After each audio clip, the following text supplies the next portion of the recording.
I don't know about you, but I'm really excited about today's video. You see, I'm starting a brand new series called Shoot Happens, where we tackle photography one tiny topic at a time. Why is that? Well, it's simple. Learning photography can feel a little intimidating, but it doesn't have to be a total disaster. And I want to break it down in easy to digest chunks with quick tips, real talk, and just maybe a few laughs along the way. Now, the first topic is aperture. Why aperture? Got me. Probably because it's alphabetically first, and my editors pulled it out of a hat. Oh, sure. Well, that makes sense. Who knows? Either way, we're kicking things off with one of the biggest building blocks of photography, and I promise it's easier to understand than it sounds. But before we go diving in, let me take a quick time out and tell you right off the get-go how much I appreciate you tuning in for today's video. If you find this interesting or helpful, do me a favor, a huge favor, and crush that like button. Be sure to subscribe to the channel as well. That way you have quick access to future videos in this series and other content that we have produced as well. With that shameless plug out of the way, let's dive in. So the big question here is, what is aperture? Well, in simple terms, aperture is the opening in your lens that lets light into the camera. Think of it like your eye's pupil. It widens in low light to let more light in, and it shrinks in bright light to avoid being blinded. In photography, a wider aperture like f1.8 means more light gets into the camera itself. A narrow aperture like f16 means less light.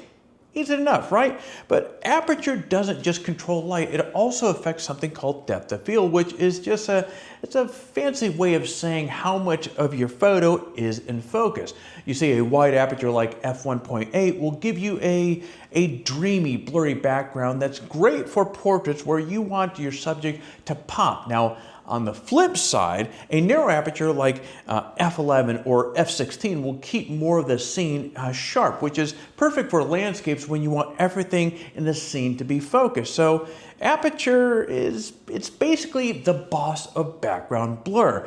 Now, let's take a look at some real life photos and hit this point home. Now, the first portrait here is a great example of a shallow depth of field that results from a wide aperture, something like a 1.8 or f1.8 rather. Now, the people in the foreground are blurry and the background is blurry as well, but the people in the middle of the shot are sharply in focus.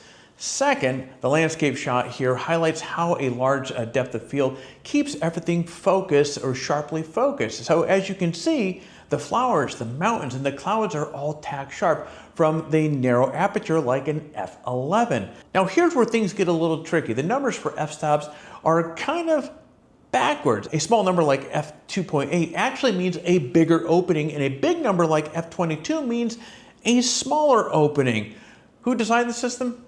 Got no idea. Mathematicians probably, we love them, but they clearly didn't want us to learn this stuff without being a little confused at first. Thankfully, as a beginner, you don't need to memorize every f-stop right away. Just remember, lower f-stop equals more light plus more blur. Higher f-stop number equals less light, more the scene in focus. And yes, aperture works in hand with shutter speed and ISO to create what's called the exposure triangle, but let's not head down that rabbit hole just yet. So next time you're out shooting, play around with your aperture, slap your camera into its aperture priority mode, try wide open for that soft cinematic vibe, or step it down when you want everything sharp and detailed. And once you get the hang of it, aperture isn't that intimidating at all. It's one of the most creative tools in your kit. All right, friends, as promised, small bite-sized little chunk here for you to be able to digest.